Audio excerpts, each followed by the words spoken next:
just remembered I have to talk to Ashley about Gus's baseball game. I'm sorry, I just text her quick. Don't let me forget. Well, I think that's recorded on this end, so maybe you won't forget. I'll remember when I go to produce it. You just text me. I'll just text you in like 2 hours. Remember the Hey. thing you said you need to do? I talked to Ashley about the baseball game. I did text her too. So, Yeah, now you're covered your ass basically. Ass is fully covered. Come on, load up. Where is it, dude? Why isn't it here? He doesn't want to hear from us.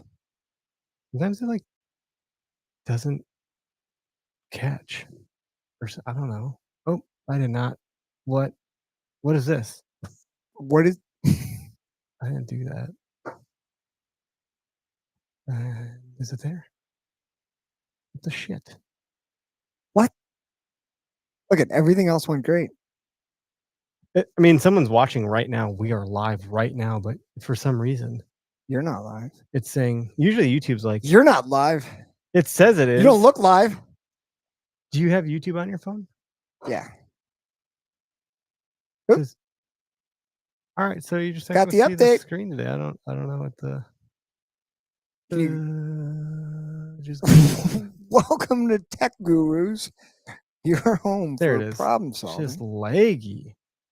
Gross. Let's start this pig. You ready? This is the Okayest Hunter podcast. Never pass on shooter bucks, because that's just meat in the freezer. It's your tag, you hunt how you want. This is Okayest Hunter. You're back for another episode of the Okayest Hunter podcast. Here we are. Here we are. Some of these hosts have these like, and now your host, Derek Melkor. Oh, thank you. And Eric the Dumbass Clark. Hey, woo! And we're just like, we don't know what we're doing. Hey, we're trying to get this live feature clicked on. Are these mics on? Welcome back to the show. This is the Okayest Hunter podcast. We're in Oconomowoc, Wisconsin. Derek is from West Bend. Well, he's not from there, but he resides there. We had the whole conversation, the origin story. Green Bay is his origin story. Yes, that's the origin. Capital of the NFL. Yes, true. Fight me for that one. You're wrong if you disagree. Cheesehead Nation. Mm-hmm. And we are brought to you by Nosler. They are not located in Wisconsin. They are in Oregon. If you want to see a really neat film featuring Nosler and their actual manufacturing plant, you can go to our YouTube channel and check out our film, Fork and Chicken. That's a good time. And you are going to be sending Nosler rounds downrange probably pretty soon because you got some new guns. Yes, we got just got the email notification that the 2 guns that I've been talking about that I ordered for the kids. In quotation marks. Yeah, which might come into play with what we're going to talk about a little bit today. But the guns are in at the local shop. I use Jay's Archery, which also sells some firearms, crossbows, all the good stuff. I'm up in Anago. Shout out to Brian. They have an FFL, right? Yes. I forget what that actually stands for, but like federal something firearms license thingy, majabber. So I had to get them sent there. So I'm gonna go pick them up and visit Brian anyway. He's a great guy. If anyone is in that area, Jay's Archery in Anago, you probably already know about it if you're in the area. But really, really good shop and really helpful guys there. But cool. Yeah, 20 gauge and a 350 Legend waiting to go pick them up. So we're definitely getting some of these right here. This is the 350 Legend from Nosler. So I'm gonna. Well, Gus will be sighting that gun in very soon. That's awesome. It'll be a fun. Is he going project. with you to pick him up, or is he just going to bring him home? Yeah. I'm sure we'll do like an up north weekend. That's pretty close to my parents. All right. So that's awesome, man. Yeah, super excited. And I did the FFL thing. Had a gun sent to Freedom Arms here in Oconomowoc. Super knowledgeable shop, actually. Like they know so much that I had to I was like glazing over. I was like, I don't really know what we're talking about anymore. I'm not that guy. Like they don't know me clearly. But boy, they sure really want to educate me. And what kind of, that was for the turkey? Yeah. The turkey hunt. What kind of gun was that? Because I had actually not seen that before. It was a Jesus Christmas. I'm gonna have to think. Is it owned by Benelli? Spadu. I just want to hear you pronounce the name. I know you couldn't pronounce. Spadu. Yeah, Jared Gamez is gonna jump on here and wring my neck. He should be our next guest. Actually, we should get him on here because we want to do an episode about FFLs and all that stuff. But Yeah, I forget the specific model, but it was from SDS Arms. They're an importer, and it's basically a Benelli. And this is going to be incorrect, so anybody listening that's in the comments, feel free to course correct me Roast here. them. You could totally do that. Boom, roasted. I think it's like, if I go to Walgreens, I want to get Zyrtec. They're also like, you could buy the Zyrtec or you could buy the Waltec or whatever what do they call it? I don't even know. I think it is Wallatin or some shit. Like, it's the same, but it's not, and I'm not going to pay the full price. So it's the same, but it's not kind of thing. But 100% of the repairs of anything that happens to this gun, anything that'll work in a Benelli will work in this gun. That's nice. So like, it isn't a total knockoff that it's like some total piece of shit. Nothing like that at all. It seems like it's a pretty great gun. I do need to get some rounds through that freaking thing. Yeah. Before next turkey season. Yes. Let's do that. So anyway, yeah. So that Nosler, that's our presenting sponsor.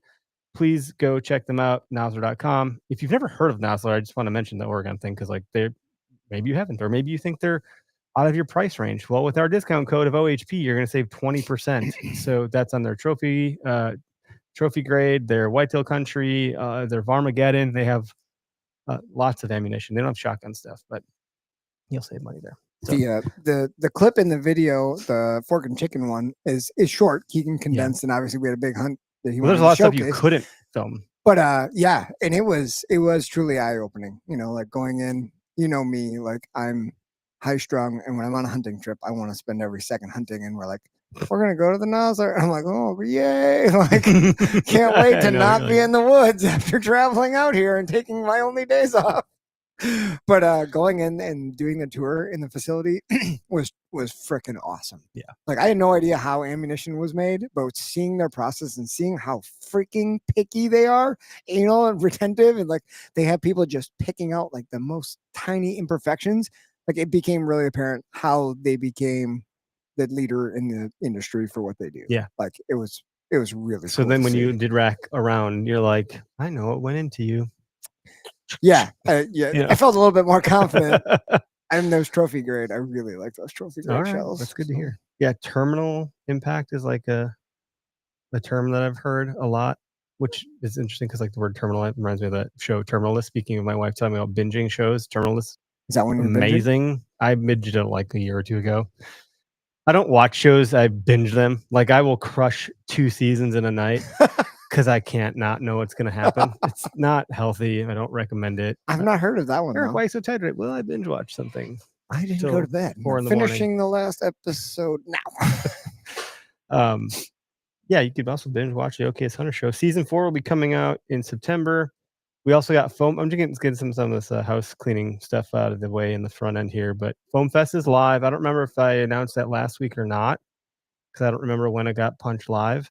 I think you announced it. I think maybe you're right because I think it was like the turkey camp weekend. I got everything up and running. So you can go to our website. Yeah, I think I talked about it. You can go to About and then Events, and that'll take you to the Eventbrite page. You can register. It's in combination or a joint partnership with Backcountry Hunters and Anglers of the Wisconsin chapter.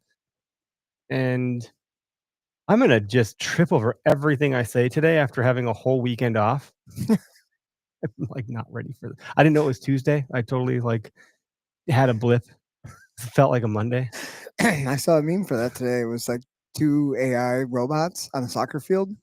And it said like when you come back from the long weekend and realize you totally forgot how to do your job, this robot like runs toward the ball and then just completely whiffs and then falls over. Yep, that's my Tuesday. Did not feel like I knew what I was doing today. Still don't know what I'm doing today. Yeah, anyway.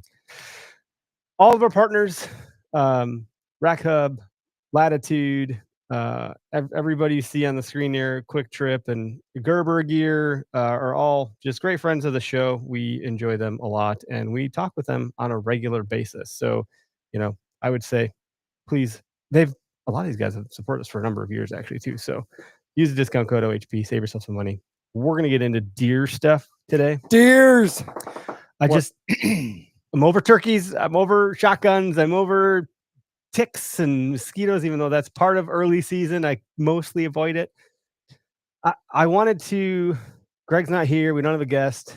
Derek I look up to you a ton in the deer Shut woods. it. I Shut just it. do. You have a really humble approach. You pay attention to things that others would overlook. Just intrinsically, you have this fucking ability to do some pretty awesome things. I like deer. So I don't know how to extract that from you other than, by the way, Dropping Pins. If you guys have not listened to Dropping Pins on our network, it's in this feed. So if you just start scrolling through OK's Hunter, you'll find Dropping Pins. I've debated whether I should extract it out and put it on its own, but I feel like it's a really good way to scratch the itch of like how you could improve your hunting journey if you're trying to really get on mature bucks and hunt and kill them. Having that in this feed, because we've kind of spanned this whole like swath, and on this particular show we don't do that a whole bunch. We're not really tactic driven mature, No. like it's part of the journey, it's all fine, but it's shit, we haven't done a lot of that stuff since the Where to Hunt days. You did that back in the day. That's all we did then. It was like, how do you kill big bucks, because that's what I was really freaking motivated to do. I'm still motivated to do that, and I know most of what goes into it happens off season, much like 80% of the content that gets produced at clients that I work with, the good stuff, it's like 80% is like the planning stage and 20% is what you actually see and goes into production. So to really kill a buck, do you think it would be 80% off season, 20% in season, or how would you like lay that out? Man, it's tough to say for sure, just based on, all the different variables that go in different people. But for most people I know that are successful at big deer, it is for sure 80%, maybe a smidge more of off season, or even just thinking, planning, of course, prep. A lot of guys are in the woods still right now, preparing stuff, hanging stands, trimming lanes, getting that all kind of taken care of well ahead of time in multiple different locations. And then the hunting part, man, if you've kind of done your homework, the idea is you just got to show up. You show up, you follow the plan, whatever the plan is, and hopefully it happens. Yeah, most of it's prep. And now we're entering the part of the time of year where it's like the worst time to do it, because now Summer's busy. everything is green, busy, it's hot, the ticks are out, the bugs are out. But a lot of people I know who are really successful deer hunters are not. They're not swayed by that. And they're going to spend. What do you do in the summer? Like, this is one of those things where people are like, oh, what if you got to do OK's Hunter full time? Like, what would that look like? I'm like, good question. Man, what would I do if I had all day to do this? I don't even know what the things are to do. I don't know what more you could do. You're already doing it. What would you do if you had summer to prep? Like, what are the things you ought to do? Where do you, there's a priority and an order of operations. That's not true. I think I have those things that's like the same. Like there is a priority of things you should do in an order of operations that you go through those different priorities. If you were to rank them from like, maybe not least important to most important, but more so like 101, 102, 103, like what are the prerequisites to then do the next thing and the next thing? Like if you were to just be plopped in the woods, if I said, Derek, you have the next 3 weeks off of work, what are you going to go do? Where do you even freaking start? Man, it would be a combination of visiting new places, because I always want to just keep expanding, create as many opportunities for the next big one as possible. It'd be a combination of looking at new ground and learning it, and revisiting places that caught my interest that I scouted earlier this year, either shed hunting or spring scouting. Sometimes you'll go into a spot and it'll be interesting and you're like, okay, but you didn't really find what you needed to like really connect the dots.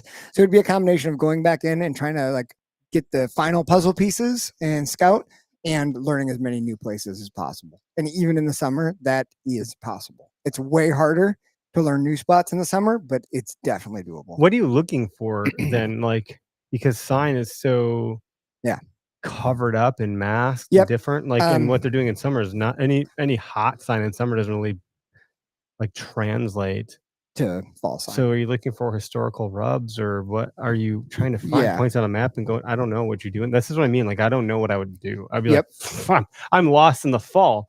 Put me in there in summer. I'm like, good luck. Yeah, it becomes a bit of a maze and a bit of a nightmare. But I mean, I feel like you pretty well know what I kind of go for and what I do. And what I'm doing mostly is picking, say, any property, because you're going to be limited to how many are within, say, 45 minutes or whatever your drivable distance is. You don't want to be driving too far. So it's not like you're just picking out the ultimate good looking ones. Any property when I look at it on the map, the first question is like, where do you think all of the people will be? Where do you think most of the people are going? How can I scout this in a way that most people are not? So, like, even if that means, and I've said this before on dropping pins and in some articles we've written, but even if that means there's a main trail heading in from the parking lot headed south, walk 200 yards west, then head south. Just off of that main trail, it's amazing how many deer will call that place home just off of main trails, keeping an eye on people. And what you're going to see is way different than what those people see walking down that trail. So I'm looking for just a little bit out of the ordinary spots to scout, even if it's like a super high pressure, like some of the shit I'm hunting is super high pressured, well-known areas. You just have to think about it a little bit different or dive in a little bit different than what most of the people are doing. There's going to be other people doing Yeah, it. like folks like Infault have talked about overlooked Yeah. areas. I mean, there's like a famous story of it's famous, but like I was in the parking lot reading the paper, but I wasn't reading the paper. I was glassing a buck that I saw every other hunter walk past, and I killed that buck in his bed. You know, I'm not quoting it Yeah. here, but something like that. He's got a whole bunch like And that. so like this overlooked spots, like getting off the main trail 200 yards west instead of just trekking south right away and then trekking south. Yep. As an example. I think you've done a video on that exact tactic, if you will, on our YouTube channel. Yep. You've done it. That's a really creative way of thinking. Again, with the summer though, like Yeah. Okay. So, like, so the wow, idea what is, am I looking for here? yep. So you're looking at a property, looking on the map. Okay. What does that property have to have now? Are we talking about big deer? Right? Mhm. Talking about like going Yeah, after I think bucks. so, right? Going Like, after bucks. Let's sure, just say 'cause bucks. if you can get after a mature buck, you'll get does, and maybe you want to do that early season. I don't For really sure. know. It depends what your goals are. So anyone will tell you this who's hunted big deer, especially big deer in public. You have to have a place where deer can get old. So what does that mean? You need somewhere that's thick, somewhere the deer can hide. Around here, that's cattails, that's grass, that's buckthorns, Mhm. that's sloughs and swamps. Hardwoods, not ever something I'm interested in scouting when I go to a property. I'm not going to look at the hardwoods. There'll be sign up in there for sure, but you don't know where the deer's coming from. I always go to the pockets that I think are going to hold deer, the thickest, best little transitions, the little pockets that you don't think anyone's going. Those are the only places I'm going on my initial scout. I want to see if there's good deer in there, there will be sign around that. Deer bucks don't live in an area and not leave any sign. You'll either see big tracks, big beds, or my favorite, big rubs. Historical rubs, fresh rubs. That's what I'm looking for. Summer scouting, you can see the rubs just as easy as you could any other time of the year. You just got to be a little closer to them, especially if there's grass growing up. Mhm. But if you find any pocket of aspens, popple trees out in these grassy areas, if there's a buck there, those will be rubs 100%. Mm. Buckthorn's a little tougher because they don't like rubbing buckthorn trees. I mean, they will, but they don't like it as much. But if you can find transitions where that buckthorn turns into popples or turns into pines or something else, there will be rubs if there's big deer there. That transition stuff, I've heard the hunting public talk about stem count in terms of like how much diversity in habitat or like vegetation there might Mhm. be in a certain area. Are there tips that you've heard from others that you're like, that's valid, or I have adopted that, or like, nah, that doesn't really, like, don't waste your time? Like, what are some of the things that you've learned? The stem count thing definitely can be true as long as there's variation in the stem count. So just the number of trees or plants, if it's all the same type or like two different types, that is nowhere near as good as if there's 10 different types of plants in that stem count. Does that make sense? Mhm. The more diversity you have in the ecology, the better it is for all wildlife, not just deer, but obviously deer are going to have more to browse. Mhm. So yes and no. Like just solid stem count. If it's thick, there's some places that are thicker than snot and they're not worth a damn. But you get to a place where there's multiple different types converging or near each other. It's like if you went to a Those are the buffet, good it's spots. like, Yeah. I can go to this one spot Has and I can tons of have food. all the types of food I love right here, you know, versus if I went to like, A rice buffet. yeah, like, eh. All you can eat rice. There's Yeah. a lot here, but is this what you want Yeah. all the time? That makes a lot of sense. I asked that question because I've heard all the sorts of things like, oh, you know, in the early season, hunt a shaded area because it's going to be cooler and the bucks might be there. I mean, there's logic to all of the things you hear, but I think we can get fixated on that one thing we hear. We're only searching for stem count. Now we're only searching for like an area where the thermals are going to work. Now it's all got to come together, but sometimes you might leave one part out to swap in another part, or if that makes sense what I'm saying. Totally does. I don't know how to list. This is where I get really challenged in the woods. All that stuff starts to swell together in my mind and swirl around, and I'm like overwhelmed. Well, And if everything is important, then nothing is. And then I'm like, I don't fucking. I throw my hands up in the air. I'm like, I'm gonna pick this tree. I don't know. and that's I think what is overwhelming for a lot of people. Well, not overwhelming. I think it's a tactic that people use to make it less overwhelming is to pick a tactic that someone said this works and then try to replicate that tactic. In the long run, I think that becomes more challenging because now you're looking for this one specific thing, which is hard enough to find freaking the general thing than just that specific thing. So like when I first got involved with the hunting beast and like was reading about what Infalt was talking about, like bedding, I was like looking at pictures that they used to post, like guys would post pictures of buck beds. Like that was like the Yeah, it holy makes sense. grail. Figure But out where the I bucks wanted to are look first. at every picture. I'm like, where are they? Like, show me what the train looks like. Because I'm a visual learner. I'm like, show me. So then, like, when I set out to like start scouting that kind of stuff, my goal was I need to find as many just beds. Like, I don't care where they are if they're huntable. I just need to run my eyes over, and like, I'm gonna naturally start picking up what is the common denominator and like where they are. So that was my goal for like 10 years. Was just find every buck bed that I could. And then just kind of like take note of like why this spot. Dude, I still have a really hard time distinguishing a buck bed. They're bigger, they're From lone. other beds. I've heard, yeah, just I'll find deer beds. I'm like, oh, it's a deer bed. Is it a doe bed, a buck bed? Like I struggle to like have the confidence to know what it is I'm looking at. It's yes, and it depends where you're looking. I know some of those properties like your Like you found beds when you went tank trail cams with me last summer or whatever, and you're like, this is a buck bed. Like, how do you know that? back cover. Does want to see because they're usually in a group, right? So usually they want a visual and they'll face in different directions. A buck wants to be cozied up with cover, shade, some kind of little like back cover, deadfall log. And then he wants some sort of advantage, whether that's a river behind, whether that's a hill below, whether that's a thermal dump and he's at the bottom of a ditch. He's living solo. So he needs something to protect his weak side and he needs some kind of advantage to help him smell or see or hear. Around here, we haven't had like a super wet year in a little while.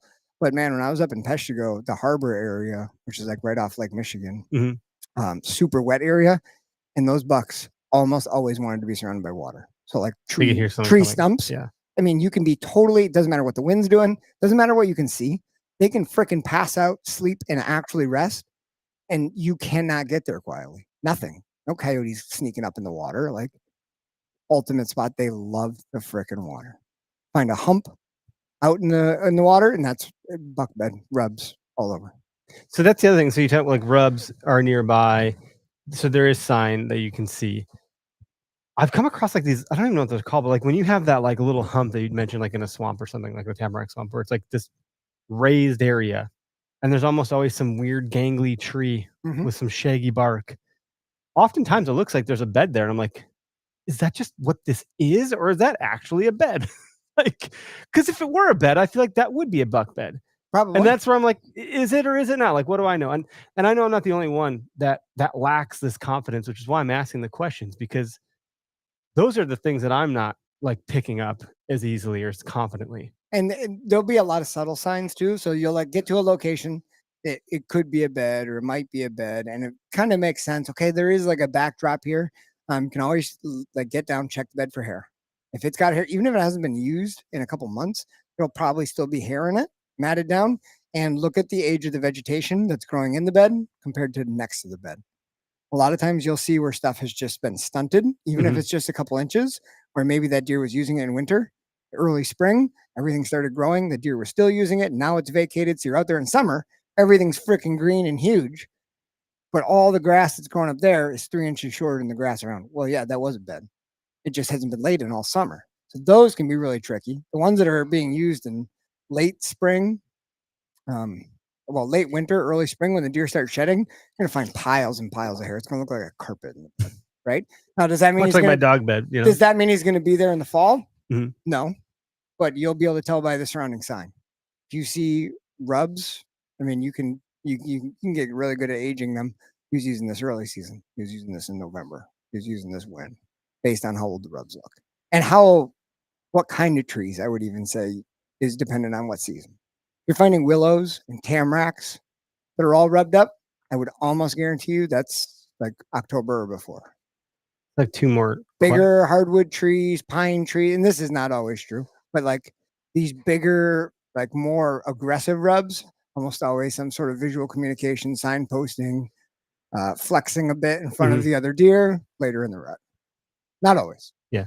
No, That's two kind of the other rule of thumb. thoughts. They're not related. They might be. For all I know, actually, they might be related, but They're we'll see. related. Everything's related. You have a good understanding of vegetation, just hearing you speak about all of this stuff. Like you kind of understand the types of trees you're talking about, popple trees, willow trees, like this type of bark, that type of bark. They rub this, they don't rub that. Like, how much time have you invested in learning that? Has some of that just been natural because you've been with your dad in the woods a bunch? Did you take time aside to like seek out how to study that stuff? I'll tell you what I've been doing lately, especially in the spring with our kids. I've been taking pictures of plants like crazy because I'm like, is this freaking poisonous? Is this going to cause a problem? And I'm getting better at recognizing, like, I know what stinging nettle looks like because I've been stung by it. I know leaves of 3, let it be. Like I've got some basic rules in my mind. I understand an oak tree. I know what their leaves look like. I know there's a red oak and a white oak, and I know the acorns. That I'm getting there over time. Some people are really good at this stuff. If I could hunt with an arborist by my side, I think that'd be a hell of an advantage. I mean, it definitely helps knowing what is what. I mean, I don't know that knowing the names is only helpful if you're relating it to somebody else, right? Like other information, but knowing the difference of like in this area, these are the kind of trees this deer likes to rub. Who cares the name of the tree? Like if you can find a tree, that's great. But like, I would just say that being a really heavily visual person, like the tree thing just clicked.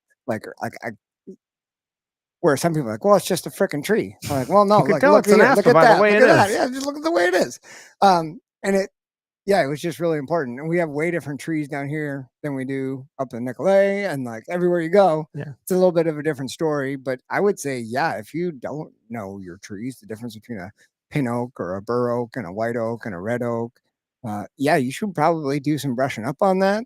Look at some simple little books, do a Google search, you get the app that you can scan the tree, because I think all that stuff's super important. And eventually you get to the point where you just seen so many transitions and so many spots where deer like to rub. Like, man, I swear, like I can tell you where all the rubs are going to be when we're walking in the woods before we ever get there. I can tell you where the scrapes are going to be. Like, you can just tell. Like, but I made it my goal of the last 30 years to just view hundreds of thousands of miles of it. Like, that's been my goal, because this is what I love to do. Well, I liken this to, and look, ladies that are listening, this isn't a total slant on you all, but let me just disparage my wife a little bit here. Let's do it.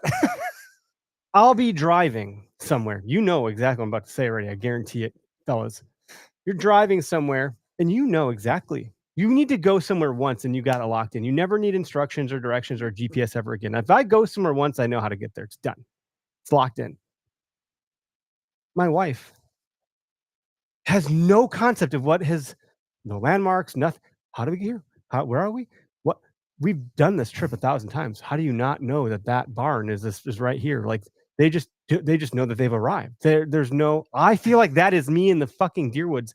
I've looked at all the same hundreds of thousands of trees and stuff too. It is not registered and soaked in. I'm like my wife as a passenger in the car to a destination. You are the husband in this scenario that knows everything. It's locked in. Some of it exists for me now because of just the sheer repetition of osmosis. Like, it's there. My wife's subconscious probably has it all there. She's not accessing it. Like, it's probably all there for me. So I probably am acting on things that I'm not fully aware of consciously. And some of it consciously is there. But I find that to be interesting because some people lock things in. And I found this with you when you were like, that branch is broken and that shouldn't be broken at that height. That's a big buck. I'm like, what the fuck? Like, is this? It's like the freaking scene from the movie we were just talking about, Boondock Saints, before we hit record. Like, he's dissecting this crime scene. Everyone's like, "The Willem fuck is this guy Dafoe. doing, man?" Like, but he's right. Let me ask you a question. Most of the time you spend in the woods in your formative years, was it by yourself or with other people? I would say there's a good chunk of it that was with my dad, and then with buddies. And you're a teacher, so I know that I think it makes a bigger teaching- difference doing it by yourself because you have no one else to bounce ideas off Sure. of. You have no one else to rely on. No one else to like. Well, Validate. they figured it out, or they'll Mhm. figure it out. Like I've done almost everything by myself in the woods, and I really do think that like forces you to like think about it harder. and most of my more. time spent in the woods as a kid was starting fires in places I probably shouldn't have. You gotta be careful with that. Kids don't start forest fires. But yeah. So the second question, I did have a second one, and shocker, I remembered to come back to it. Something else I've learned from you over the years is putting trail cams up, and now we can talk about how this applies to summer because it is part of the topic here, I believe. Yeah. But you had taken a different approach of like not just taking inventory per se. I think maybe there's some of that, but also your unique thought process around just getting them in daylight. So bucks at nighttime, meh. And anybody posting trail cam pics nowadays for the serious whitetail hunters, the guys that have been at it for a long time, you post nighttime pics, people are like, doesn't count, like until he daylights, and it's like ding ding ding ding ding ding ding ding ding, like, ooh, we got him in daylight, boys. Let's rally up, make a move. Like it's on at that point, you know. But you made it like a mission of yours for several years to just figure out where that's happening. Yeah, and sure. so I'd like to think about for you to share how people can think about that now into the summer, the late summer, the early season. And we've talked, we'll probably do episodes about trail cams as its own topic and strategy because it happens every year. Yeah. But this is a unique version of it now. I would agree with you in that, like, and people do this well into the season, and that's where the cell cam game has really been like super detrimental to people. Is like you see a picture posted of like, oh, he's nocturnal, I'm gonna keep waiting on him until he shows in daylight, and it's like on the edge of a field or in like open oak timber, and it's like keep waiting. You're gonna wait your whole. I'm that guy. season. I get so excited. Your whole season, you're gonna wait till that like, deer walks by in daylight. You helped me And hang those cams last summer, Yeah. and like hours later, deer show up. I was like, holy shit, there's deer here! Like I was so jazzed, Yeah, it's fun. just to like get it to happen. You know what I mean? So there's that. But like both of those cameras, for instance, that we hung, you had an idea of where you wanted to hang one of them, and we hung it very close to where you wanted to. It was a really cool spot, nice little opening. But both of those were back in the sticks, like they were in thicker cover, right? They were not out in the open. And by open, I mean like some obvious, not open areas, but like not fields. Yeah. Like open areas are good in the summer because deer want to get away from bugs. So being in dense timber, typically not great. Okay, good. Unless good. there's something Noted there on for that. them to feed on. Yep. Like a deer doesn't want to get up and have to walk 400 yards to get away from bugs on a still day. Like that's why you go walk through any open grassy meadow type looking shit that's got brush in it, you're gonna jump deer all summer because they're out there. Because when they get hot or they get in the sun, they get buggy, they can get up, walk around. The breeze is gonna hit them out in those openings. That's where they're gonna want to be early in the season and in the summer. But most of the trail cam stuff I do is back in the sticks, is in the thick stuff. I don't run a lot of trail cameras over natural scrapes. I actually don't do much hunting over natural scrapes. I just don't like them. The only real scrape stuff that I do is when I'm scouting and I find a good thick pocket close to where I think that deer is bedding, and using everything kind of is related to like within 100, 120 yards of where I think the deer is going to be bedded. Even if I don't know which bed he's in, like you can tell where deer likes to spend a lot of their time with rub clusters and how much time they're spending. When you find all those rubs close together, different times of the year, that's where that deer to me is killing daylight. Like getting out of his bed, I feel safe here. They're usually around some thick cover, some groups of popples, aspens, whatever, and they're just making some rubs. Do you think they're waiting? Their range stays pretty nucleus or nuclear in summer because there's so much browse and so much food? Like they don't have to go to a destination plot. Nothing's died off yet.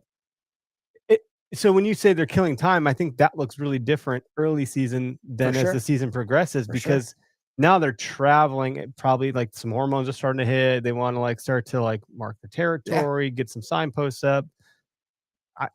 The food's further away potentially. In the summer, they're just living in a.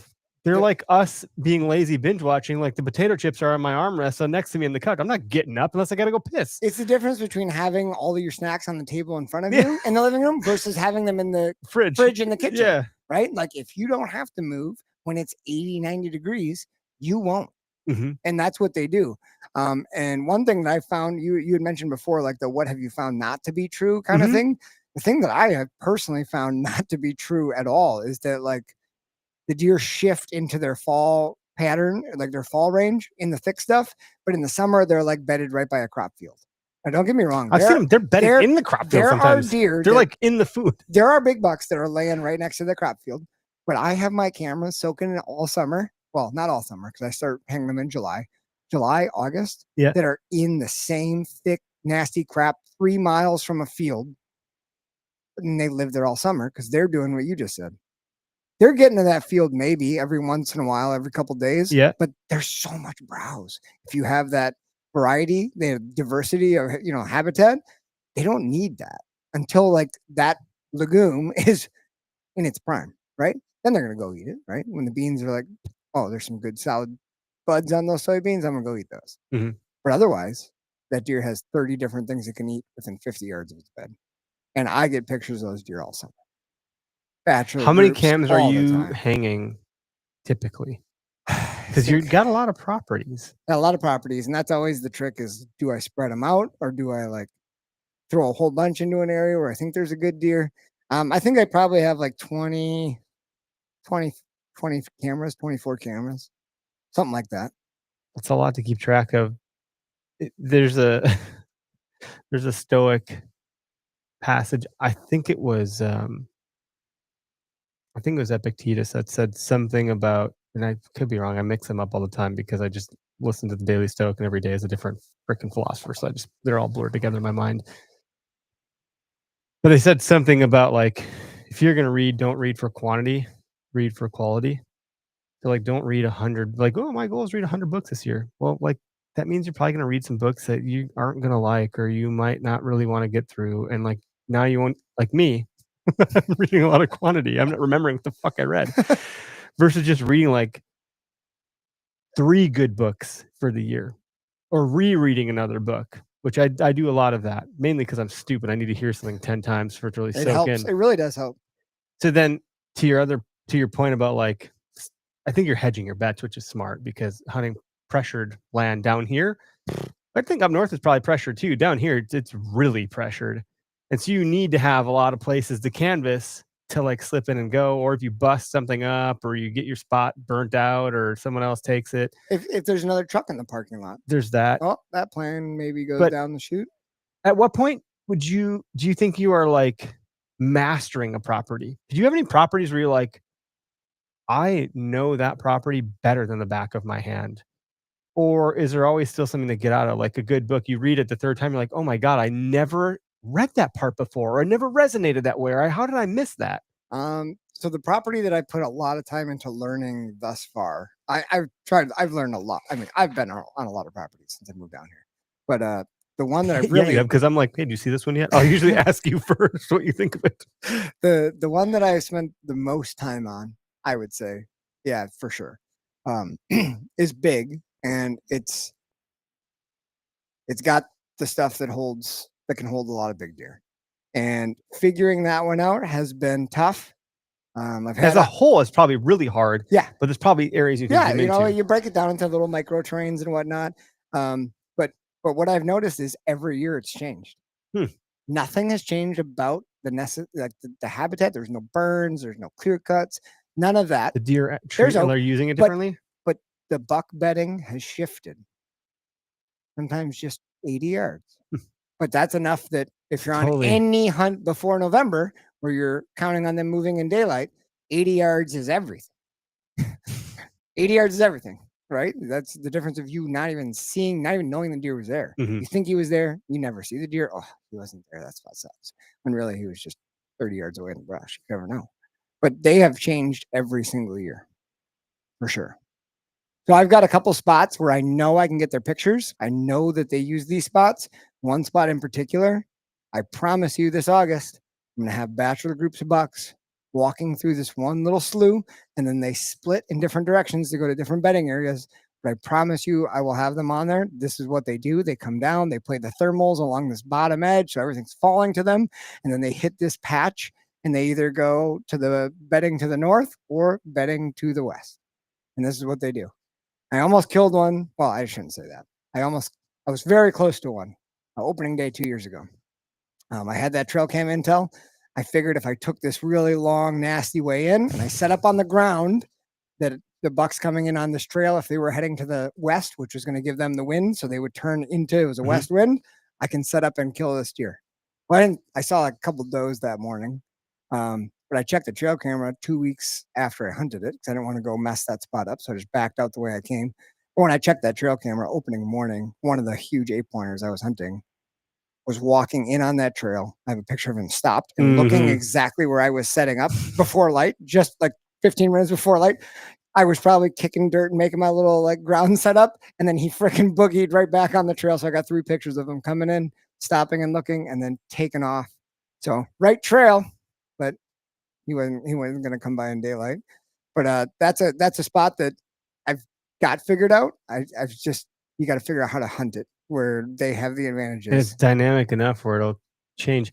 There's a property here around me that is not huntable to public. I think some people do hunt it because they have some permission. I've talked to some guys that work for like the county. I think they get access.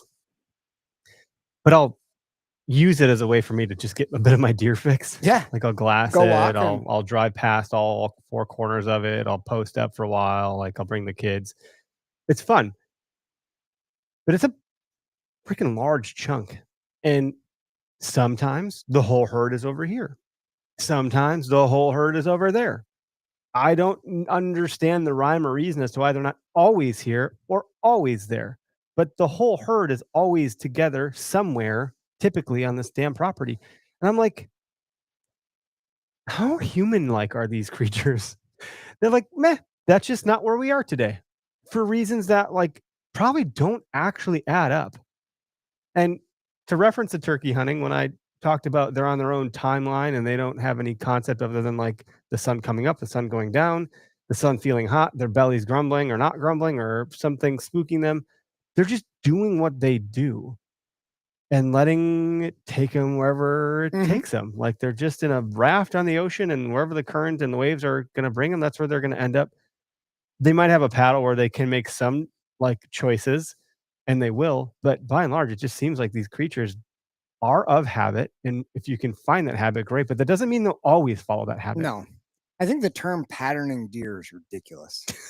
Because I think That's people been think talked they're about patterning forever. a deer. I'm like, When you how many read- bucks are in a square mile? When you read an article that says like, oh, he patterned that buck, and then And people have, like they do, but and there's some places where like early season, like Montana Milk River, they bed along the river in the only trees, and then they come out to the fields. I get it, but so many of those things are not patternable, or like maybe I'm just shitty at patterning deer. I don't know. Maybe they are maybe patternable. you are shitty But at in patterning my experience, there's just so many options for areas for them to bed that and particular so many variables in the natural world that could bump it off of its pattern for sure. that you weren't ever privy to, like a coyote, a bear, a fucking cougar. I don't know. I've seen turkeys scare the shit out of deer, and deer scare the shit out of turkeys. I watched it happen on a hunt. I was on the ground. I was hunting this river bottom. This is before I knew what the hell was going on. I literally watched a flock of turkeys. I saw them first. They're coming. Oh, there's some deer coming up. I'm like, oh, this will be interesting. There goes my camera. The battery dead, so I'm switching to that one. They finally run into each other, and they spooked the shit out of each other, and then they all left. And I was like, well, Cool. there goes that hunt. Thanks, like, guys. bunch of idiots out here. Yeah. So they were on a pattern. Both of them were on some sort of routine pattern, probably just opposite directions that day. And they scared the shit out of each other, and that pattern went to hell. Like, so can you pattern them? I think probably to a degree, but then what? Depending on where, and depending on when, patternable, yes. Mhm. Any deer that I've ever hunted has not been patternable for me, from what I've seen. I did have kind of an interesting happen doing one of the episodes with dropping pins with Tony Van Asten, gentleman from Western Wisconsin. That's a who's hard area to hunt. insanely knowledgeable. Go follow him on Instagram and watch his stories. You'll learn more than anything else you could ever do. He was scouting yesterday and found a huge big buck layer. But he and I were talking on dropping pins, and I made a connection to something he said. He said one morning he climbed up in this big giant pine tree before dark just to observe. I think it was before season, because he had seen this big bachelor group and this one big buck he was hunting, and they were always coming in this one area, and he wanted to watch them from a distance. And he saw the bachelor group move through just after daylight. No big buck. He said, "What the hell? They're always together when they go past my trail camera, blah, blah, blah." No big buck that day. He said after like 30 or 40 minutes, like looked down and the buck was laying under the pine tree that he was in, What? like within like 30 yards of it. And it was laying, and the buck had sat there, watched those other deer work toward a bedding area. And then, like the day winds in the morning can be really, really calm. As soon as the day winds started kicking, he said that buck got up, put his nose into the day winds, made a choice on where to bed based on the day winds, not whatever those other ones made. And then he went off to his own bedding area. And when he told me that, he's like, I think sometimes they just like have a spot to lay for it to get light and let those day winds to decide where they're going to go for the day. And that hunt where I had that big one right underneath me on that public spot that I was like really torn up about when I was in my saddle, that buck, I think, did the same thing. I think he was laying right at the bottom of this hill where most people access from. He was laying there in the dark. I made a huge loop around to try to avoid that area because I figured he was passing through there, but I think he was laying there right at the bottom of this huge hill where all the access is. So he would get all the thermals.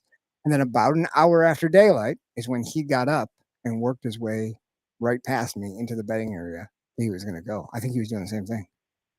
Waiting there to make sure the coast was clear. Then he was letting the day winds kick in to where the wind's going to be blowing. Okay, I'm going to go to this. It's almost like if someone has like, not that I know about anything, but like you think maybe someone has broken into your house. You're on your way home. You see a car out front of your house that is unfamiliar. You're like, I'm going to park a block away and I'm just going to see what happens. I'm not going to go home yet because could be a problem. I'm just going to hold back a little bit. I feel like there's things in that we do as humans that are probably similar, and this is probably a bad analogy, but there's probably others that may work. But you would maybe stop and assess before you make your move and give it some time. That makes sense. I don't know what to do with that information. It doesn't really help me. It's like another one of those things that doesn't do much for me yet. Yeah, you don't have. It's like okay, good to know. Time. Good to know that he's doing that. But at the end of the day, he's still in the same general path from like food to bed. Maybe just stop short somewhere, which would be good to know. But I don't know. And what that tells you is it informs your access. Yeah. Okay. If you know that a deer is doing that and he's going to put himself in a place that most people, he's going to be able to smell them 500 yards before he ever hears them, sees them. Mm-hmm. But just how that lays out. I mean, when I thought, as soon as he said that, I was like, Jesus Christ, Jason Bourne. I was like, Jesus Christ. Like, it's perfect. Because like anyone who comes in there is, if they go that direction, is like there's huntable like hardwoods back beyond that. Mm-hmm. But if that sucker lays right in that low spot, he's going to freaking know anyone that's coming. And then there's those bedding areas. I mentioned that trail that splits. It's not that far from there. And he can just take off in whatever direction he thinks is going to be safest based on the wind that day. And then what does that mean? That day, when you go in for evening hunt, which was the best wind, which bedding area works best for him to figure out where you're at based on that wind? Well, that's the bedding area probably. Because he's not going to the freaking one that he doesn't have an advantage in. Then you just got to figure out how to freaking hunt that. Yeah, it's hard. Like if I could study a deer for a whole year and watch everything they do, and like a deer in general, plural, I suppose. Not all deer hunting is hard. Not all deer hunting in the rut. Hunting mature bucks is really hard. Outside the rut. Yeah. It's hard. It's not easy. But even if I had all the intel, putting a plan to action, getting boots on the ground and being in the forest and making all the right moves, when you don't have the precise, clear picture of exactly where it is, or even that he is there, it's so... I think that's the addict part. That's like it's fucking gambling, dude. It is. If You're am just I making a gonna get it guess. right this time? And the payoff is so rewarding. The dopamine hit you get is It's like it's unbelievable. like the casino. If you're into that stuff. Isn't it crazy how you can fail 300 times, but the one time you get it, you're like, I'm doing this forever. Like, I only ever who failed cares? for I have years. failed for 30 years. I'm doing this I love this. And the close calls when those sevens almost line up and you're one way, you're like, oh, fucking right there. If it just moved, I would have won 50 grand. Did you see I almost won? You can talk yourself into a lot for almost winning, right? You're like, oh man, I'm a master. I was covered in bucks on that hunt, covered in them. I even Oh. got to draw back, like didn't happen. I almost had it. And that's the shit that'll get you like in it. That's where I've been the last several years. And that's what man drives you nuts when you've got a nice deer close to you. And that's where that whole idea of forcing it, But then you feel like you need but to. you need to, because Jared it's Scheffler so said this once. odd He and in said- between that it freaking happens. What did Jared Scheffler say? He said oh God, it's on. I have it quoted somewhere in the interview. Another bush light, please. Right. Is that what he- There's that. But he said something like he talked about hunting aggressively, but knowing when to get aggressive. Yeah. Yeah, you can be patiently aggressive, but there's a time when you need to make the freaking move. And knowing when to make that move is something he's like, I can't teach people. That's something you just get instinctively after doing it forever. Yeah. And that guy's got so many reps in that he understands when he can be aggressive versus passive aggressive.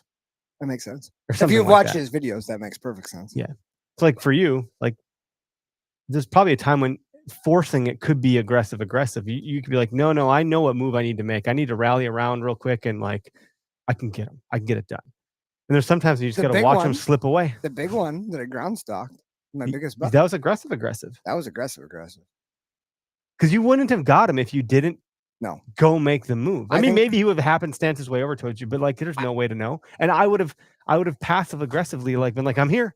And I would have counted that as a win for I me. think a lot of people would have. That's I think a lot of people think it was crazy that I got out of my stand with that buck 90 yards away when he could, all day in front of me. But I just, knowing the terrain, knowing where he was and what the wind was doing, I was like, it took me 20 seconds to analyze. I was like, there's no way he's coming to this tree. He's either going to go that way or he's going to go that way. So the idea was put yourself in a spot where if he leaves and goes the way you think, you're going to get a shot. I wasn't attempting to shoot him in his bed. The opportunity just kind of was like, oh, he's standing. I made it to here. If I make it to there, Mhm. I can put an arrow in this son of a bitch. Then it was aggressive. That's wild. The whole story was pretty crazy, man. That was fun. That was a good year. That was the year I got my book. That was a great year. That was a damn good year in the books. That was the year everyone's like, you guys got to change your freaking name. Maybe for a year. And then we get humbled real quick and we got to go take it Hey, back. this is a good year. You got a buck. I got a buck. Craig got a blacktail. I got lucky and Yeah. had a good year. And It was a good Couple? year. It wasn't it's different. It was a year that I needed. I needed the year that I just had. I had to know that I could do what I'm trying to freaking do, even you if got it is on on a 2 small bucks one. and 2 hunts I suppose so. and got arrows off. I lack the both. ability to give myself that kind of credit. Think about it that way. Yeah. And then you mentioned this before, but not having all the pieces of the puzzle makes you feel like you don't know what's happening. Mhm. Not having all the time to be in the stand to see what's happening. So if you don't have all the pieces to know what's going on, and you don't have all the time in the world to sit, when you do have time and you're like, God, I hope this works because I don't really know what's happening on this property. Yep. If you can get it done in that fashion, that's the hardest situation. And that's where a lot of guys are. Yeah, I think that's probably you're right. That is probably the majority. And It's tough. if you don't, what was I going to say there? If you don't have, a lot of us don't have a ton of time, or we don't make all the time, or we could do a better job, but we choose other things instead. It is a prioritization thing. I'm not trying to excuse it all away. You're a busy guy. You make a lot of time to handle it, and you balance it fairly well until you don't, until season hits and we become totally. Till September hits. But that's what I was gonna say. Sometimes falling back on a property you do have a lot of context around and history with could actually be a lot of help. And I think that's where, for me, proximity and knowledge, those two things put together allows me to have probably a better hunt than I would have if I just went to try to do something expansive that I haven't really done before. Oh, for sure. But I also like learning and doing new things, and those have been the most traditionally successful hunts for me. Even the property that I have history with now, the best sits I've had there were the first ones. That's wild. And now I have this knowledge, and I've like, I'm predisposed to go back to what I thought worked before, which is stupid because like the deer using it probably differently this year. I don't Man, know. It's really interesting. There's a really it is very strange, but it's exactly what you just said. There's an inverse relationship with all the Yes, this is like on a spots. chart, like With all an the axis spots chart, you know, and a Y and an time, X coordinate. all the spots I put time into and Mhm. hung trail cameras and made mock scrapes and set up kill trees. The inverse relationship between the amount of time I've just spent doing that versus the success I've had picking a tree with the stand on my back, walking in the first time is insane. That's so I have weird. killed so many more Talk big about deer patterning. just randomly going in and being like, okay, well, this kind of makes sense. I'm gonna go. Were here." those all ruddy hunts? Not all of them. Mine are. Some of them. Mine are. Some of them. And I've had, boy, if I could capitalize on half the opportunities I've had, I'd have 4 more deer in here. Both bucks I shot this past year were in trees I'd never seen before. Mhm. Gun and bow. There's something to that. And that could be sign, but there's people laying down sign in public land all the time across all sorts of areas of the piece that like that theory kind of holds up, but I don't think it really does if you were to consider how much you don't know about everyone else accessing the property, which I learned last year on the property I was hunting. That I was like, there's like fucking 8 other dudes out here. I thought it was like 2. I think if you take 2 things away from this podcast, it would be if you don't know where to go, or you're in a slump, or there's people in your spot, and Mix you're it gonna up. go to a new spot. I think you do 2 things. Number 1, you walk in a unorthodox way. Okay. So that like instead of walking in down the trailhead, walk down the road 100 yards, 200 yards, then cut in, or split off the trail and walk parallel to it. Go in a different way and then scout your way in and pick a tree. I think can be some of your best hunts. If you're throwing something the deer are not used to, you're throwing something new at them, coming in at a different angle, they're set up because they're used to this. Now you've done something different. I think that is a recipe for success in the later stages of the season. Yeah. Ish. Early season, you probably maybe would want to have scouted that a little bit because it's so much harder to set up early season. When there's foliage everywhere. It's very hard to go in you and probably just wouldn't pick even have like tree. a good shooting lane. It's almost Not impossible. to say public land is something you can really do a lot with anyways, but like you'll have a better idea. Yeah. I mean, even last year, the first hunt I took before I went on 2 vacations back to back in the middle of hunting season, I think the trail cam, one of the 2 trail cams you had helped me set up stopped working. Mhm. Like the batteries went from like 70 to 0, like, and then with no warning, they're just dead. I think that's what happened. And so I wanted to retrieve that cam, but it was getting dark. I was like, dude, if it gets dark, I'm not going to find this damn thing. It's been too long. So I did what I shouldn't have done. I went in to just figure out where the hell the damn thing was. And I was like, okay, I have a visual. So then I set off. I was kind of hunting the trail cam a little bit. Wasn't the intention. I just knew I wanted to go beeline in when the Yeah. sun went down. I was like, well, I know the bucks are moving through here. Like, I'll just sit up in the grass here, and if something comes through, a freaking doe walk the literal trail. There's the trail cameras on? Yep. And I was gonna like totally stick an arrow in her, but I did what I shouldn't have done, which is I shouldn't have gone up to the camera. But I was like, I want to know what's going on with this fucking thing. And I laid my scent down, and she stopped right on my scent trail.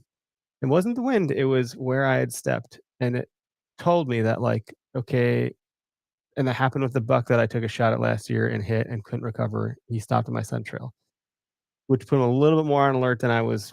If he wasn't so alert, I could have got a shot on him earlier. I still got a shot on him, but it was like that alertness kind of set his like senses Yeah. up a little bit. He didn't find me, he didn't smell me, but he knew something was recently there. Same thing that doe was the one Put it that on blew at me alert. for like 40 minutes. Dude. That's And I couldn't see her. I kind of could make her out, but there was no shot opportunity. And I later figured out she was blowing because she had a young one with her, so she was probably trying to protect her fawn.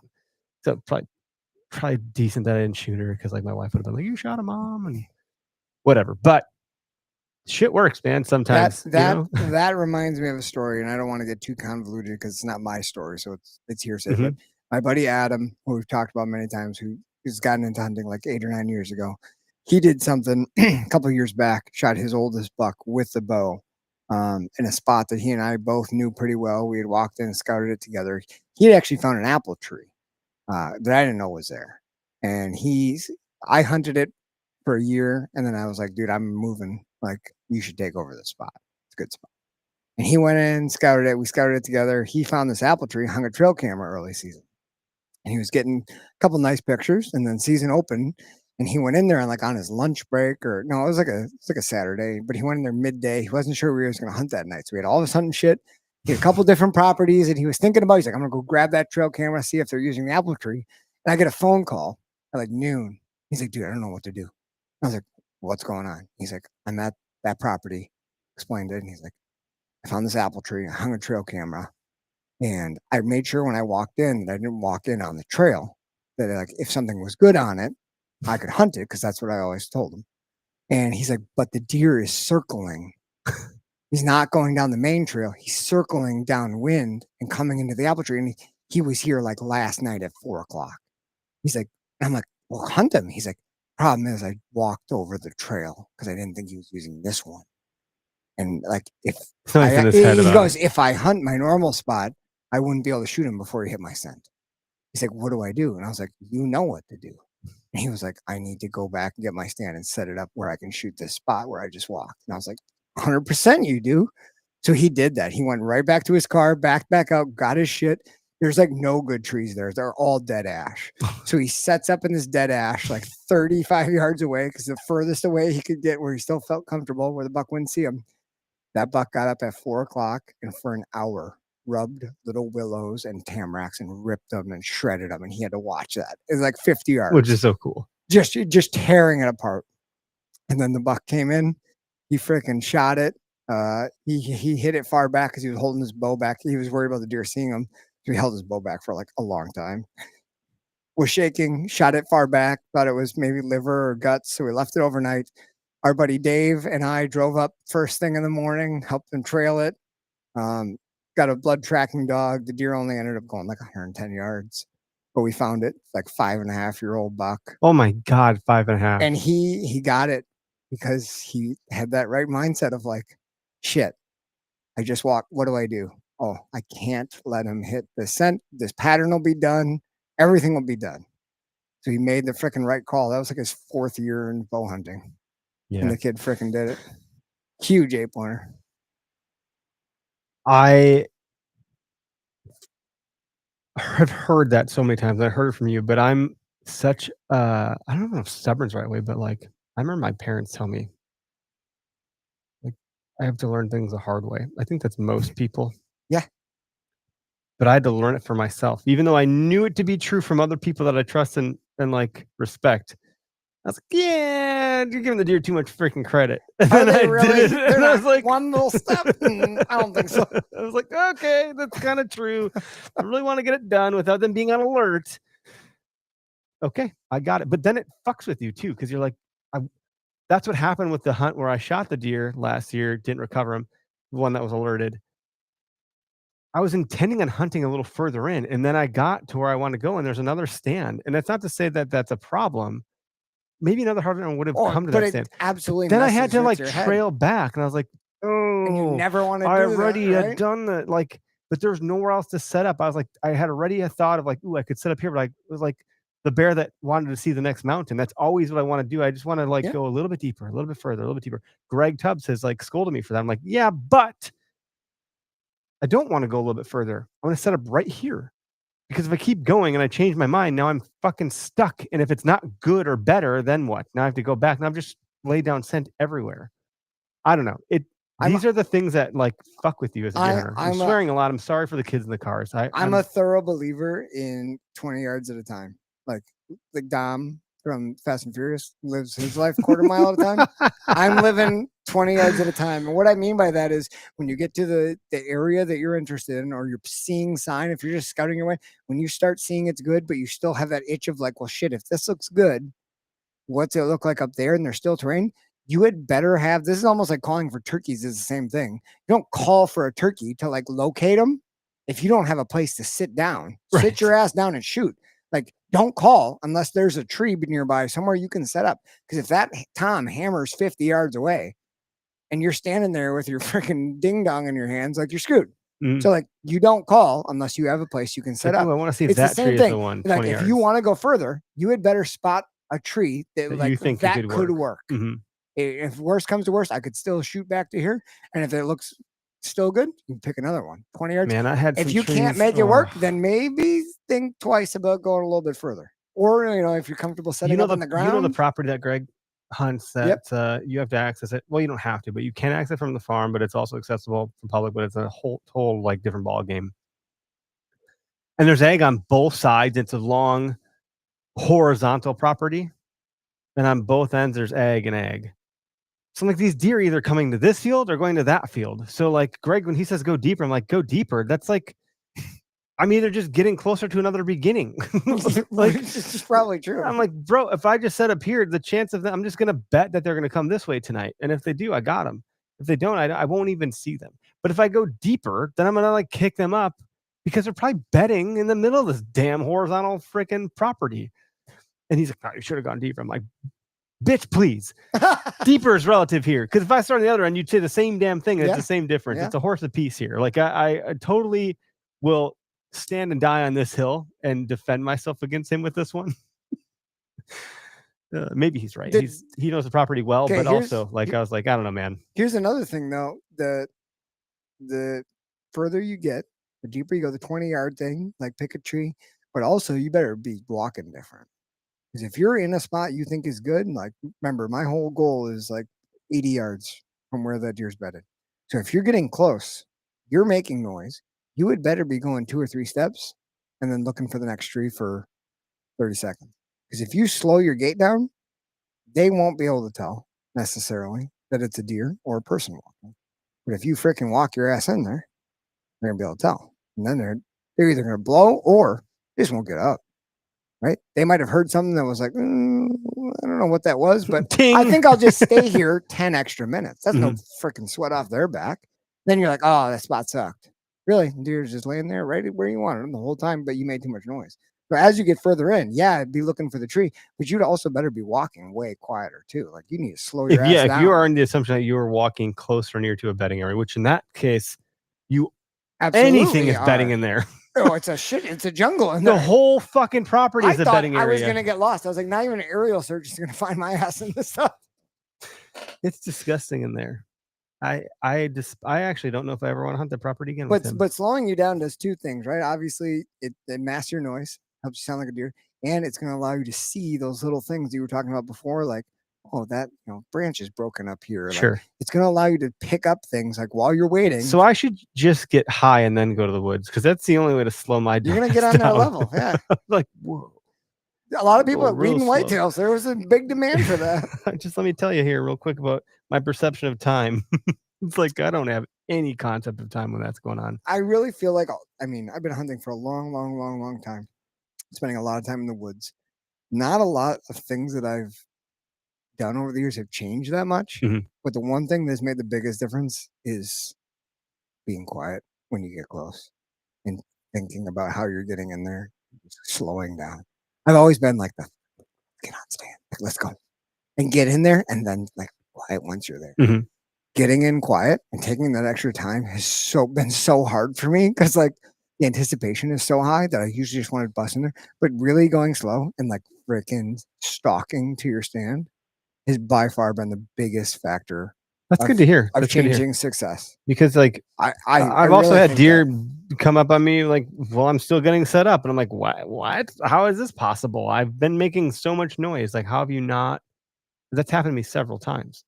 Now that being said, I don't know that's always been a big bug, except for this one here. I thought for sure I scared every damn deer out of there, but I was also like pretty close to a residential area, so it probably didn't matter that much. metallic noise matters. Sure. Brush noise, as long as it's not a human gate, Mhm. they get curious and they might come in. Interesting. Good episode.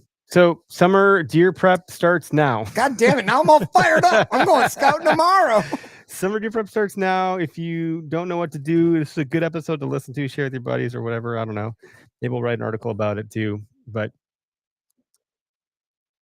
When are you hanging cams? Do you still have cams up from last year that you got to go take down or anything like I that? have or- 3 cameras from last year. The only reason I have not taken them down, normally they would have been down.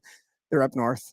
Okay. I hung them for gun season. I think I hung them in the video, the Big Woods scouting video on dropping pins. Yep. Hung them, and I just haven't had a chance to get up there and get them. So now it's gonna be. Are you kind of excited to see them? It's gonna be you a think they're fucking still- nightmare. No, I think they're better. It's gonna be a nightmare though, because they're on the edge of what was a really small clear cut. Is now going to be like a 9-foot clear cut by the time I get up there, but it'll be okay. Normally I hang cams sometime in July. Okay. The idea is hang them in July, hang them in a spot that you expect a deer to walk by early season to hunt, Mhm. and don't check them till you go in with bow in hand. Okay. Hang them in a spot that you can get to without crossing the trail. Check them for your first time. Look at the last 20 photos.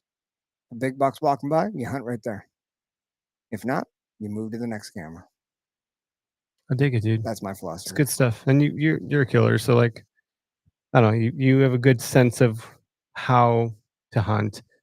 Everyone is different, and you should do what works for you and what gives you confidence. I personally found a lot of what gives me confidence around waterways. I enjoy that. I like that. I like the water access. I like paddling versus fucking trudging through shit. Way back. I have a lot of appreciation, but you do a lot of water access too. We've done it together.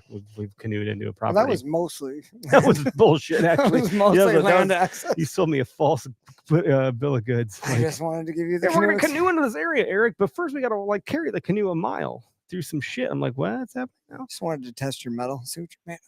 I was on a run the other day. I took You're the bike amazing. trail, the bike path, and I saw these 2 dudes like rolling in a john boat down the bike path for like a mile, and then cutting into where I know there's a lake. And I'm like, what are these dudes doing? Are they gonna get this boat through? And right before they got there, I saw some other guy cross the trail from the subdivision with a kayak. Really? I was like, what is going on over here? I almost want to like, I had my boys with me. They were scootering. And so it was just like a shit show anyways. I'm like running a mile deep on this bike path, and I see this thing up ahead. I'm like, what could that be? You knew what they were doing. You knew. They both had collared shirts. I like, are these guys like DNR people? Are they from like the Conservancy? Because like I know there's a Conservancy property over there. They like, oh, because who the fuck wears collared shirts doing this kind of stuff? That is true. Both black collared shirts. I was like, I was trying to look back. I was running, like, to not make it look like I'm looking at them too much, but I'm like, is there a logo or an emblem that I could pick out here? And then the random dude that just bogeyed randomly with a kayak, that guy disappeared quick into thick stuff. Maybe like, those were the guys. so I Yeah. was like, whoa. I So had that seen- kind of access is fun though. I saw a YouTube video from a gentleman that I follow through moose shed hunting stuff, oh yeah. and the title of the video was like going to remote, deep backcountry lake in search of moose sheds. Oh, good. And I clicked on it, and the first 7 minutes of the 10-minute video was him portaging a canoe by himself Oh yeah.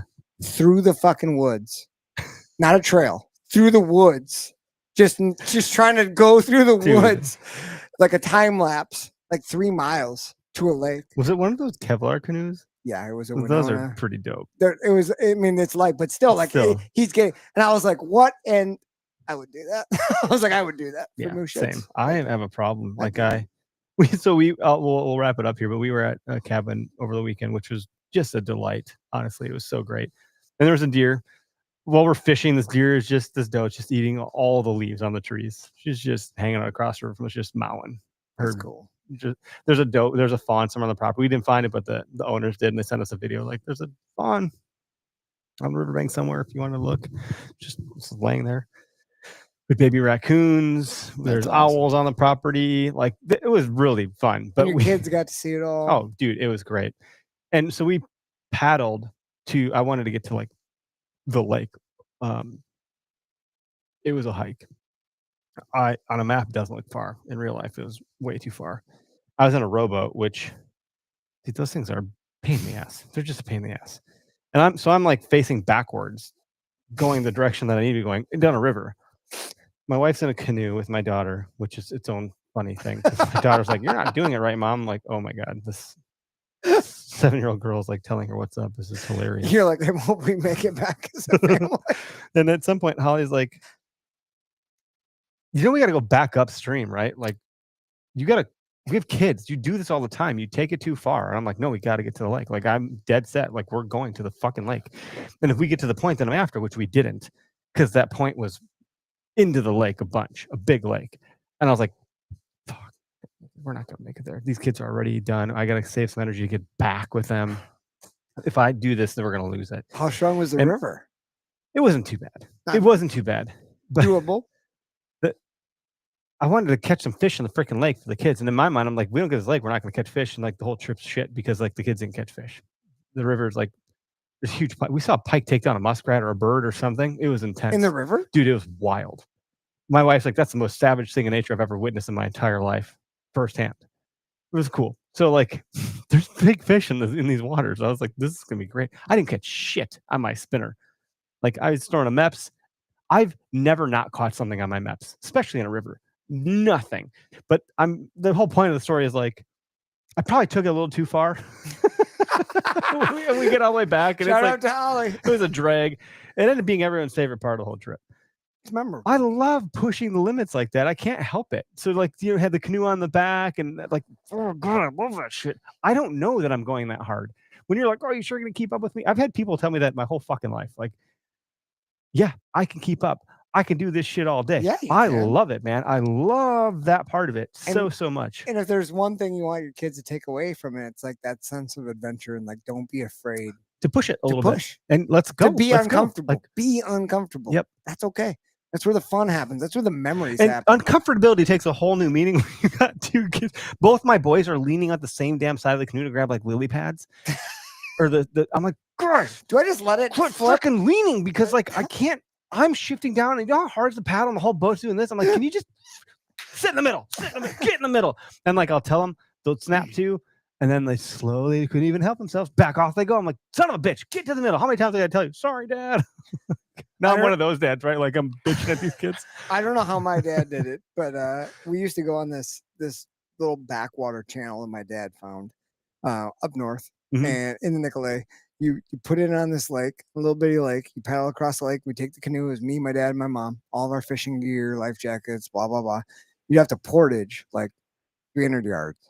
You take out like an anchor, all of our fishing tackle boxes, all of our stuff. We're carrying the canoe. It's like through the woods. You're going over blowdowns and stuff. And my mom's a little lady. She's strong, but she's a little lady. And dad's trying to manage it out. We went back there. I was pretty young. And you put it into this like little river. You paddle this river. It's all full of blowdowns and lily pads and shit. And the beavers had actually dammed it up. Oh, that's And- crazy. And, Okay. and bass and pike had gotten in there. And they had just kind of Okay. hung out there. So the fishing was phenomenal. But Yeah. in the summer, it's all shallow, stagnant water. There's fucking lily pads everywhere. So you do all this work to get back in there. Usually Can't couple make of a cast arguments. without getting. Who got snagged every fucking cast? Me and my mom were just getting, and my dad's like just trying to put can't his line fish. in the water, and I don't know how we did it. We went back there many times. My kids got mad at me Some of the because I was best like, memories I of was my like, guys, childhood. dad's turn to cast. Okay, like I gotta throw the dad lure. Okay, like dad's got, and you can in a river, you're supposed to like cast upstream so the bait swims downstream. That's I think is accurate. That's how I've had success. So like I'd pass a spot, see fish, pass it, then I'd cast, and I'm like, I'm gonna get one, and I'm like, I want to get a big one so these kids understand. Like Daddy's boss. this will be, and I'm not that, yeah, but mostly like how exciting for them yeah. because all I've ever caught is like little bluegills and perch and shit. And I'm like, I want to get like one of these 40-inch fucking northerners that I've seen swimming around here. Like they'll bite. They'll come on, this is a river. Like I'm up north. Dude, I think these fish were fished hard. It was the middle of the day, and Holly's like, "Don't the fish not bite in the middle of the day?" I was like, "Shut up, you don't know shit." She's right. They didn't bite. I took the canoe out the next morning by myself to have some peace and quiet, so I could put on some. I'm like, "Look, I'm gonna take the canoe by myself. When I go back to some of these spots, give me like an hour." So I woke up early before anyone was out of bed. I did my thing. Dude, nothing. Hmm. I was so disappointed. I really am an okay fisher. So, anywho, adventure. Cheers to adventure. Do you have any water spots you're going to be trying to get at this year? Like water access? Yeah, I got one. We should do some. I think we did a hunt like together, ish. Like we embarked together. Well, at least the last 2 years in a row, we've done some together hunts. Yeah. We We should do some another one. more. Yeah, Should do some more. and we could do it on a property neither of us been to, which would be really hard to figure out because you've been to a lot. It'd be fun. So We'll figure. I've got a few water properties I've not been to.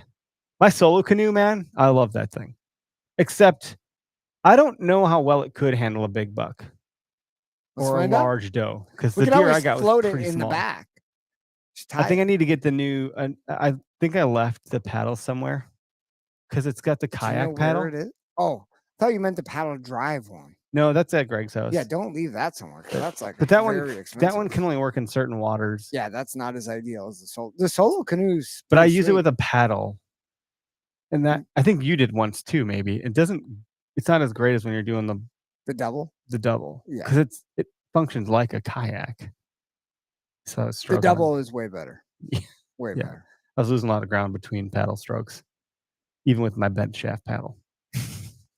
Taking Gus out in the big canoe. Well, it's not a big canoe, but it's like a The longer canoe canoe, aluminum, yeah. you know, a big aluminum canoe. It's like a 3-seater. Him in the front, be like, hey, buddy, you should do some paddling, you know? Well, like 3 paddles turns into like, oh, let's play with the paddle in the water. And then I'm like trying to like correct because he's like pushing and pulling. I'm like, geez, hey, maybe just keep the paddle in the boat for a little bit. You can actually get somewhere. Good God, kids. Fun Kids, times, kids, good kids. memories.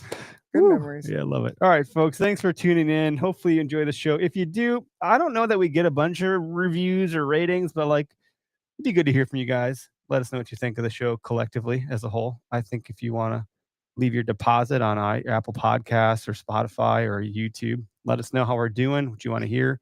We are looking at bringing a few different guests on that are a little bit more local that you probably don't know or have heard of, that are just guys that we think are good dudes doing some cool shit. And check out the network. The network is flourishing. It's doing well. Summer's hitting, so I can tell some folks are kind of like taking the foot off the gas a little bit, which is totally acceptable and fine. I'm trying to put the foot on the gas. If you guys have recommendations for dropping pins, my summer break starts in 3 weeks. You're ready to go. So I'm ready All to right. start talking whitetails with people. So if you guys have anyone that you would like to hear from or people you think would be good guests on dropping pins, please drop Eric or myself a note and we can try to make that happen. Oh, I would love for you to talk to my cousin. Oh, I would don't love know to if we talk could- to your I cousin. don't know if we could get him or if we'd have to do it like as an alias, but I would probably listen to that episode on a repeat for the rest of the summer if I Let's could do get it. that done up. Make that See happen. if I can. I mean, I don't know if I have any sway. You're his cousin. Well, I know that's the problem. I don't have any He knows sway. what I do. All right, folks. Have a good week. Welcome back to reality and student summer vacation. So we're gonna get out of here. Adios.